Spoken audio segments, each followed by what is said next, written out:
जो पत्रकारिता कभी मिशन था, फिर प्रोफेशन बना और आज कमीशन बन के रह गया है। जी हाँ, जिन लोगों को आप सच्चा पत्रकार मानते थे, क्रांतिकारी समझते थे, अब उनकी पोल खुल रही है। धीरे धीरे एक एक कर सब नंगे हो रहे हैं और आज सोशल मीडिया पर लल्लन टॉप, जो भारत का सबसे उभरता हुआ डिजिटल प्लेटफॉर्म कहा जाता है, और आप जैसे तमाम लोग जो है उनको सच्ची पत्रकारिता का नाम देते हैं, उनकी पोल खुलती हुई नजर आ रही है। आदाब, नमस्कार, मैं फैसल और आप देख रहे हैं नेशनल दस्तक। ये तस्वीर देख रहे हैं आप, ये तस्वीर है लल्लन टॉप के रिपोर्टर, गमछाधारी पत्रकार सौरभ द्विवेदी की। सोशल मीडिया पर खूब तेजी से वायरल हो रही है। लोग अपनी प्रतिक्रियाएं भी दे रहे हैं, कह रहे हैं कि एक पत्रकार गृह मंत्री अमित शाह के सामने किस तरीके से रीढ़ विहीन हो गया। इसके अलावा लिफाफे और तमाम गिफ्ट की भी बात चल रही है, क्योंकि अब बिहार में चुनाव आने वाला है। गृह मंत्री अमित शाह ने तमाम पत्रकारों की बैठक बुलाई थी और आप सबको मालूम है कि बैठक के नाम पे क्या डील होती है।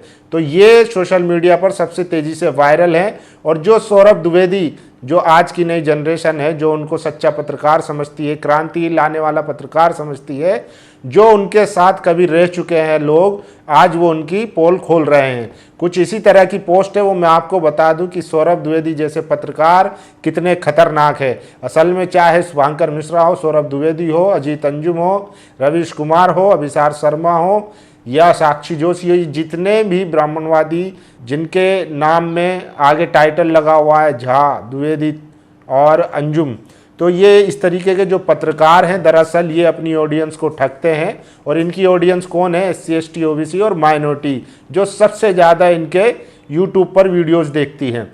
दरअसल इन्होंने प्रोफेशन को कमीशन में बदल दिया है। अब सरकार से लोग कह रहे हैं कि भाई अंदर की बात क्या है, कितने में डील हुई या किस तरीके की डील हुई, क्योंकि चुनाव आने वाले हैं और अब ये चुनाव में जाके बीजेपी के लिए बैटिंग करेंगे। तो देखिए, सौमित्रा रॉय है, उन्होंने लिखा है, मित्र सौरभ द्विवेदी से मिलिए, सरस्वती शिशु मंदिर में शिक्षित, बचपन से RSS की शाखा में जाते रहे। पिता रविकांत ने बीजेपी के टिकट पर चुनाव लड़ा, फिर बेटे ने JNU में वाम दलों के साथ दोस्ती की, तो कुर्ता पजामे में और गमछे में वामपंथी बन गए। छुप छुप कर RS के नेताओं से मिलते रहे, ताकि असल मुद्दा इसकी दलाली वाली फर्जी पत्रकारिता की आड़ में छिप जाए। कल रात ही अमित शाह के आगे घुटनों पर खड़े पकड़ा गए। इसकी पत्रकारिता सिर्फ इतनी ही है। सौरभ, माफ करना, मैंने तुम्हें NNR में सालों पहले तुरंत पहचान लिया था। मैं तुम्हारी कुंडली पहले से जानता था। मुंह अभी खोला है क्योंकि तुम नंगे हो गए हो, अब नंगाई क्यों छिपाना भाई। तो इनकी देखिए किस तरीके से रीढ़ विहीन जो है अमित शाह के सामने झुके हुए हैं। देखिए, मोहम्मद अनस है, उन्होंने भी लिखा है, सौरभ द्विवेदी से मेरी कोई निजी दुश्मनी नहीं है।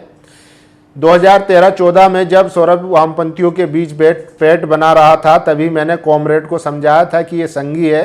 फिर बहुत से कॉमरेड लिबरल सेक्युलर, जिन्हें छपास रोग की समस्या है, वे इसके दवाखाने में जाने लगे। धीरे धीरे डिजिटल मीडिया ने पैर पसारा और यही वो समय था जब खाली बैठे लोग लेटे लेटे मोबाइल चलाने लगे और गमछा एवं शॉल ओढ़े सौरभ संगी के दीवाने हो गए। कुल मिलाकर मैं बस 1 या 2 बार ही किसी के लिए चेताता हूँ, फिर छोड़ देता हूँ। जो आज खुद को ठगा हुआ महसूस कर रहे हैं, उनसे मेरी सहानुभूति है। बाकी सब कथा कहानी है। जो पहले कभी संगी था, वह हमेशा संगी ही रहेगा, ये सत्य है।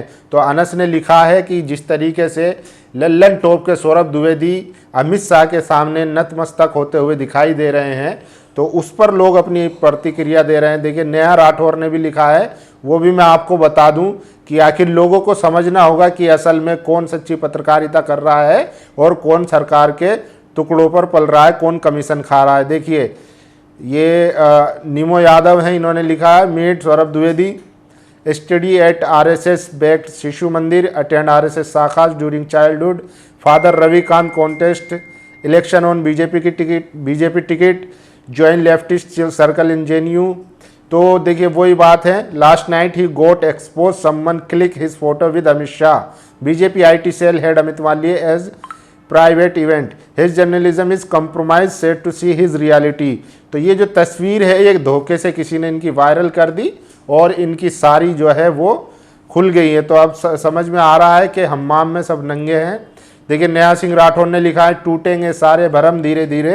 अमित शाह जी के दस्तरखान पर जनता की ओर से और सवाल पूछने वाले तमाम लोग जमा हो चुके हैं। कुछ बैठे हुए हैं, कुछ झुके हुए हैं, कुछ गमछे में हैं, कुछ बिना गमछे के हैं। इस नमक का हक बिहार चुनाव में अदा होगा। इस तस्वीर को 1000 लल्लन तोपों की सलामी।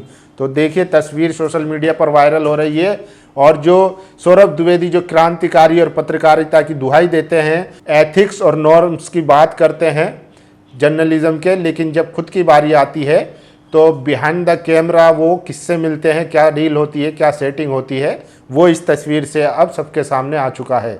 तो बाकी आप लोगों की इस वीडियो पर क्या राय है? क्या सौरभ द्विवेदी जैसे छिपे हुए संघी पत्रकार को पहचानने की ज़रूरत है, जो खुलकर तो सामने नहीं आते लेकिन धीरे धीरे जो उनका पीछे से विज़न है, क्योंकि खुद जो है शाखा में रहे, शिशु मंदिर से शिक्षा प्राप्त की, लेकिन जेएनयू में आने के बाद विचारधारा बदली, क्योंकि विचारधारा बदली भी नहीं, लेफ्टिस्टों में रहे, वामपंथियों में, क्योंकि उनको लिबरल दिखना भी था, लेकिन असल एजेंडा जो था, जो आरएसएस की विचारधारा थी, वो धीरे धीरे अपने पत्रकारिता के जरिए वो कहीं ना कहीं देखने को मिल जाती है। उसी मिशन पर लल्लन टॉप के सौरभ द्विवेदी जैसे लोग काम कर रहे हैं।